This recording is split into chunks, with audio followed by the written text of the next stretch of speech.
Great morning, beautiful pupils of grade 3. How are you doing? I hope you're doing great. So, today I am welcoming you to class. Yes, and our subject for today is basic science. Again, basic science. So, before we go into our topic today, I want us to have a recap for us to refresh on what we learned the last time on basic science. And our last topic on basic science was animal skeletons. Do you remember? Yes, I know you remember. So when we talked about animal skeletons, we said that animal skeletons are also called endoskeletons, and what makes up the skeletons in our body are our bones. So the bones are what makes up the skeleton. And we also went forward to say that there are some animals that do not have skeletons, they do not have bones. And examples are jellyfish, insects, locusts, and beetles. There are some of the animals and insects. There are some of the animals slash insects that doesn't have bones in them. Hope you understand. So we're done with skeletons and everything that has to do with the animal skeletons. And I also mentioned in our last class that this skeletons helps the animals to move their body. Without the bones in their body, they cannot move. Beautiful. So today our topic is sound. Again, sound. Repeat after me. Sound. Sound. And we said that sounds are when something moves forward or backwards. When you hear the word sound, first of all, our ears are what we use to receive the sounds when sounds are being made. You do not use your eyes to receive sounds. We hear with our ears. So whenever we hear any sound, the receptive organ in our body, what receives this sound is our what? Ears. Beautiful. So when we talk about sounds, we say that sounds are when something moves forward or backward. And this movement is called vibration. Now, the sound, when you hear something, you tend to know from which direction this sound is coming from. The sound will give you a hint, or whether it is something that is happening forward or whether it is happening backwards. Do you understand what I'm trying to say? Yeah, so let me bring it down. Let me still narrow it down. When we talk about sound, that this is something, sounds when something moves forward or backwards. Now, when a bell is being rang, you would know from the sound where this sound is coming from, where the bell is being rang from. So this is why we're trying to say that it is when something moves forward or backward. And now, in terms of this sound being made, there is a movement that makes this sound to be heard. And this movement is called vibration. Again, vibration. It is when the vibration occurs, that is when this sound is being made. And this vibration occurs very, very fast. The vibration is very fast. It moves with the sound. So when this vibration is being made, the sound is being heard. For example, examples of sound we can make. We have the whistle. When you're blowing a whistle, there is a sound that comes out of that whistle. Now you're trying to put effort into the whistle to make the sound. Now what projects this sound for you to hear this sound is called the vibration. Do you understand? Okay, I'll go over again.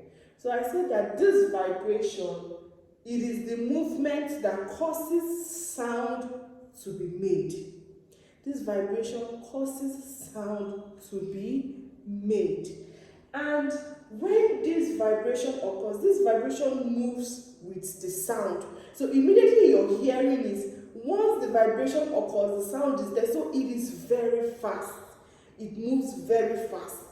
Now, once this vibration is made, it is now the vibration of the sound that will make you know where the sound is coming from. Now, for example, in our beautiful school, the pupil in my class is the bell ringer. Now, when you ring the bell, you're ringing the bell downstairs to alert that, okay, it is time for break, it is time for assembly, it is time to go home, and all of that. Now, when this bell is being rang, you rang the bell downstairs.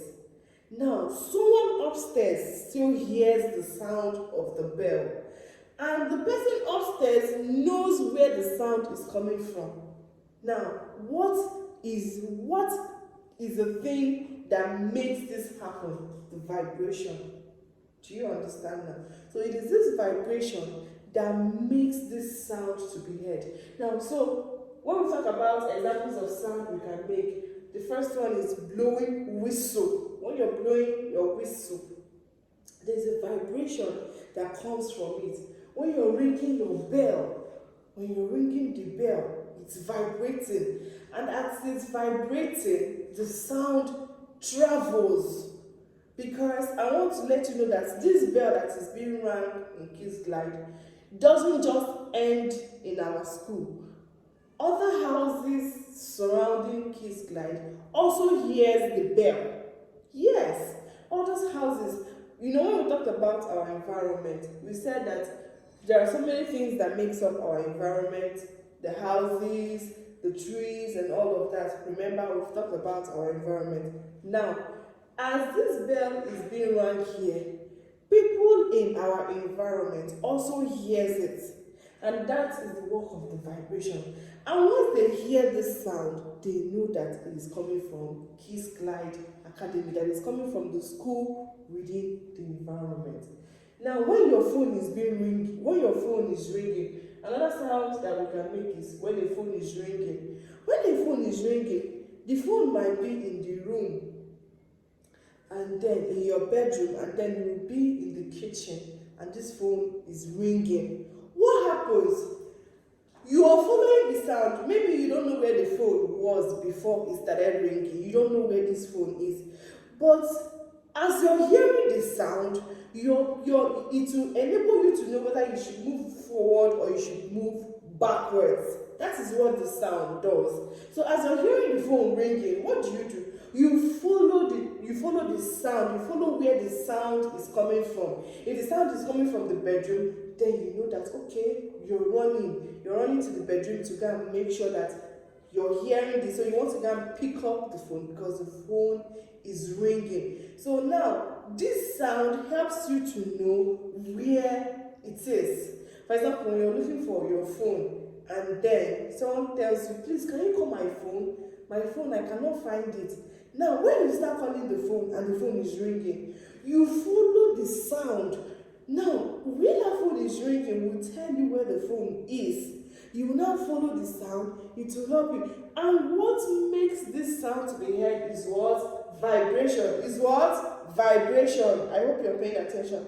It's the vibration. Another one is our alarm.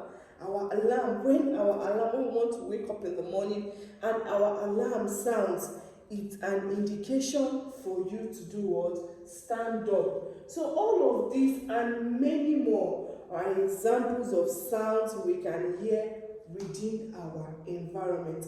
And this sound, the things that make this sound to be heard is what? The vibration. Again, vibration. Repeat after me.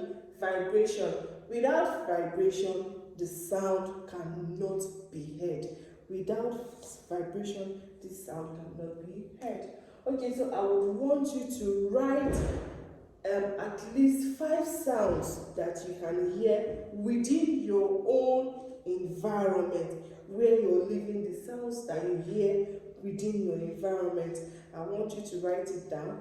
And I also want you to also feel free to share your questions with me. If you have any question, if there is something that I've said you don't understand and you want me to explain more, I will be in class, and I also want you to bring your questions and your the things you want more clarifications on, and I will do that. I will answer your questions and throw more light. Remember, the assignment is that you should write down 5 sounds.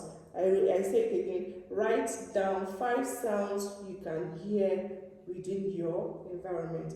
All right, beautiful. I hope you understood today that sounds is something that moves forward or backwards, and what makes it sound to be heard is called what? Vibration. So we have come to the end of our class today, and I'm happy, and I know that you have learned something. Okay, all right.